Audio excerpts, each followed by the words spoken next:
ગદાપુરા વિસ્તારમાં આવેલી જાણીતી ડીઆર અમીન મેમોરિયલ સ્કૂલને બોમ્બથી ઉડાવી દેવાનો ઈમેલ મળ્યો।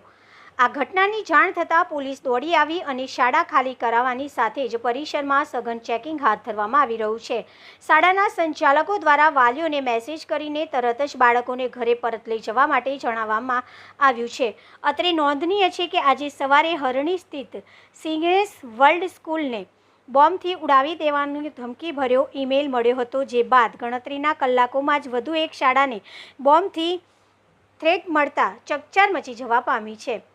વડોદરાના હરણી વિસ્તારમાં આવેલા મોટનાથ મહાદેવ મંદિર પાસે સિગ્નેસ વર્લ્ડ સ્કૂલ આવેલી છે। આજે સવારે રાબેતા મુજબ વાલીઓ પોતાના સંતાનોને શાળાએ મૂકવા અથવા મોકલ્યા હતા। તેવામાં જ 8 વાગ્યાના અરસામાં શાળા તરફથી વાલીઓને જાણ કરવામાં આવી હતી કે શાળાને બોમ્બથી થ્રેટ મળ્યો છે।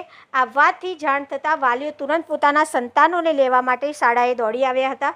આ ઘટનાની જાણ થતાં પોલીસના ઉચ્ચ અધિકારી ઘટના સ્થળે દોડી આવ્યા, સાથે જ પોલીસની વિવિધ શાખાના જવાનો પણ દોડી આવ્યા હતા। ગદાપુરા વિસ્તારમાં આવેલી જાણીતી ડીઆર અમીન મેમોરિયલ સ્કૂલને બોમ્બથી ઉડાવી દેવાનો ઈમેલ મળતા બાળકોને છોડી દેવામાં આવ્યા હતા। શાળાને બોમ્બથી ઉડાવી દેવાની ધમકી મળતા વાલીઓ સ્કૂલે દોડી આવ્યા હતા।